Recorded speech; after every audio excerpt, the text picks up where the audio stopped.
The date is March 25th, 2020, and New Zealand is officially in lockdown.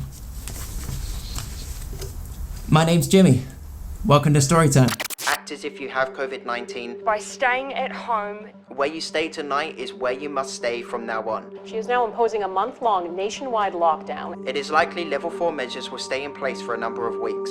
Now is the time to act. Let's all do our bit to unite against COVID-19. Kia kaha, issue 25th of March 2020, 6:30 p.m.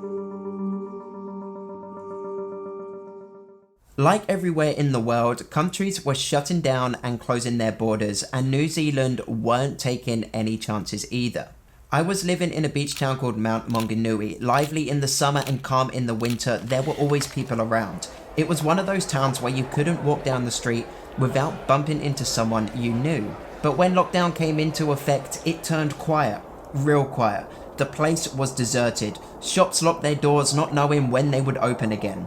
Some pubs and restaurants even boarded up their windows to prepare for the worst. It honestly felt like the end of the world was near. The only thing missing was a tumbleweed rolling in the wind. I was one of the lucky ones stranded in New Zealand. I was on a working holiday visa, I had a roof over my head, I was getting paid furlough from the cafe I worked at. I was in one of the safest countries in the world. New Zealand had minimal cases of COVID-19 at the time compared to what else was going on around the world. But during the global crisis, I had to get home to my family. Many people weren't as lucky as I was. Many holiday goers were literally stranded in New Zealand. Very few hotels were open, no way of getting home, and running out of money fast. Now let me tell you why. As countries closed their borders one after the other, travel started to become restricted. People were scrambling to book flights home with a small amount of availability. When I checked for flights, all affordable seats for the next 2 weeks were gone.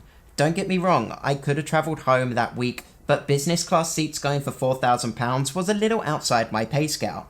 And that wouldn't even guarantee you getting home because you were lucky if your flight didn't get cancelled due to the ever-changing travel restrictions. I managed to book a flight that would transit through Singapore, and without notice, they closed their transit hub days before my flight. Nationals and permanent residents only, so I gave up my seat so a Singaporean could make it home to their family. I later found out that that flight got cancelled too. Now you're starting to see the struggles. There were no emergency flights available, no book me on the next flight options. All transit hubs were closed, most flights were cancelled, and no refunds were being issued. I spoke to people that had 3 flights cancelled and not a single penny refunded, but thousands of pounds invested towards airline credit sounds great, especially at a time when you can't fly.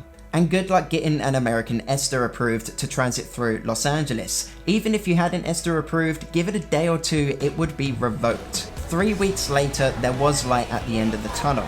I found out that Vancouver, Canada were allowing internationals from New Zealand to transit through their airport to the UK. So of course I booked the flight home.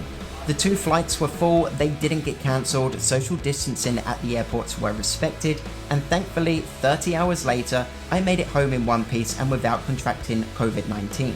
My family is safe, I'm glad to be back on home soil despite the virus devastating the UK. So what's your story? Were you stranded in a country during lockdown, or did you manage to escape it just in time? Let me know in the comments below, and I'll catch you in the next one.